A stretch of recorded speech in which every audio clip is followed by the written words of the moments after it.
Nous avons souvent l'habitude de dire que nous sommes à l'aube de la création d'un nouveau paradigme, C'est clair. c'est-à-dire que la fin du monde unipolaire et la naissance d'un monde multipolaire. Multipolaire, oui.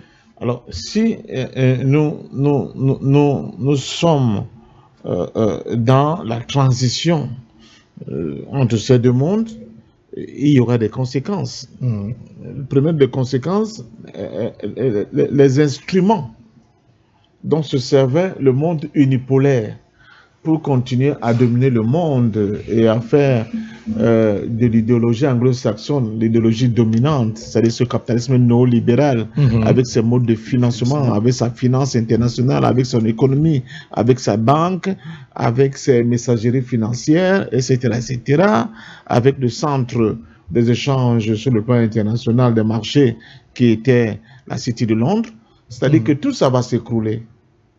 Et quand tout ça va s'écrouler, sera mis en place de nouveaux instruments de financement, d'échange économique, n'est-ce pas, et de culture, même de la performance, qui ne seront plus celles du monde unipolaire.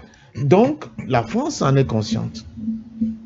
Et comme eux, ils ont l'habitude de réfléchir sur 5, 10, 30 ans en avance, la France a donc déclenché ce que vous voyez là, bien avant. Bien avant, ce n'est pas sur un coup de tête que ce sommet a été organisé, initié. Oui.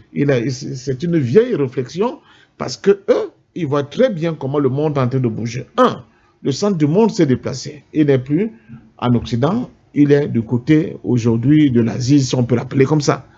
Deuxièmement, vous avez quelqu'un qui était comme le protecteur de l'Occident sur tous les plans, que sont les États-Unis, sur le plan militaire, sur le plan économique, sur le plan financier, mais qui se rend compte que l'Europe est devenue comme un boulet qui traîne. C'est une charge trop lourde pour les Américains, dont les dirigeants décident d'en finir avec cette protection européenne qui leur coûte extrêmement cher.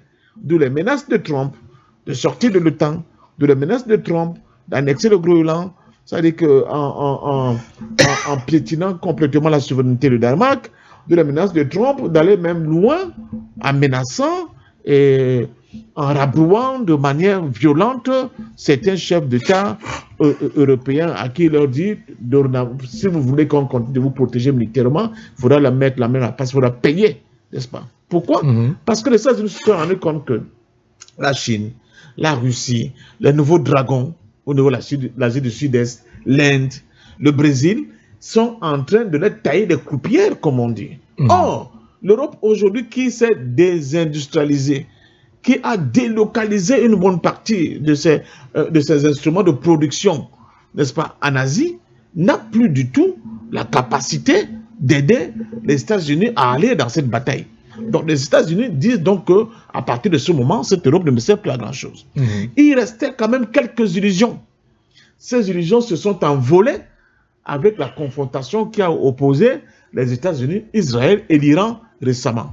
Parce que ce qui s'est passé, c'est que ce qu'on peut mettre comme les postes avancés de l'influence occidentale du monde unipolaire au niveau de l'Asie, c'est-à-dire les monarchies de Golfe, se sont écroulés économiquement et financièrement sur le coup des frappes iraniennes sur l'ensemble de ces pays et l'ensemble des structures à la fois économiques et bancaires. Donc ces pays qui, dans l'entendement de la France, si les choses étaient restées comme ça, devaient forcément trouver un hub au niveau de la côte africaine qui donne sur l'océan Indien, parce que c'est plus proche, et le pays qui était le mieux indiqué pour être le centre de ce hub-là, c'était le Kenya. Le Kenya, oui. Bon, donc, à partir de ce moment-là, le Kenya, jouant ce rôle de hub financier et économique, devait servir de point d'entrée, n'est-ce pas, de la nouvelle reconfiguration géopolitique internationale sur le continent africain. Et comme ce fut le temps au niveau de la traite arabe, c'était toujours dans cette côte-là, c'était Zanzibar, que le sultanat d'Oman avait organisé le gros de la traite. Et il envoyait quelques nègres de service aller à l'intérieur, jusqu'au niveau d'ailleurs de la République centrafricaine, pour prendre des esclaves qu'on allait vendre sur la côte. Donc le rôle qu'on voulait assigner au Kenya, c'est d'être, n'est-ce pas, cette entrée-là qui va permettre d'influencer l'interland africaine en termes de nouvelle recomposition de la nouvelle structuration financière internationale. Et la France fait donc quoi? Elle anticipe, organisant cette conférence au Kenya, en amadouant les Kenyans, en leur disant, vous voyez, nous allons investir en Afrique, donc qui dit investissement en Afrique, passant par le Kenya, et donnant un rôle de puissance africaine, de pivot au Kenya, sachant que toutes les transactions, tous les financements, tous les appels de fonds vont passer par le Kenya. Le Kenya forcément va prélever une petite partie pour leur permettre de relancer leur économie. C'est pour cela que sur le plan de l'intelligence artificielle, sur le plan des nouvelles technologies de l'information, de la communication, etc., cette innovation technique et technologique, le Kenya était plus ou moins en avance. Malheureusement, l'Iran est venu foutre tous ces plans-là en l'air. Que fait donc la France? Elle est obligée, quand même, de tenir, n'est-ce pas, cette initiative qu'ils avaient lancée. Et là, Macron rentre dans un jeu de prestidigitation. Il se comporte comme... Ali Baba. Comment dire ça? Comme dans un tour de passe-passe. Oui. Il est en pleine prestidigitation. Oui. C'est-à-dire tenter d'amadouer les dirigeants africains qui sont là. Vous voyez, justement, je suis capable de rebondir avec cette question-là. S'il te plaît. Oui. Je suis capable de faire... C'est une séance d'hypnose.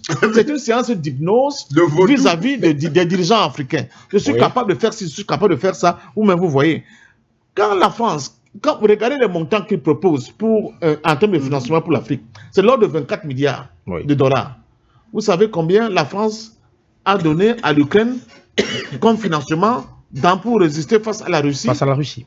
C'est plus de 30 milliards de dollars à un seul pays. Mais pour toute l'Afrique, on nous propose combien? 24 milliards de dollars. L'Europe, à elle toute seule, elle a financé jusqu'à ce qu'en 2025, 193 milliards 300 millions de dollars donnés à qui? À l'Ukraine. Un seul pays. À l'Afrique, il y a tout un continent. Je vous rappelle que quand on parle d'Afrique, ce n'est pas un pays, hein, c'est un continent.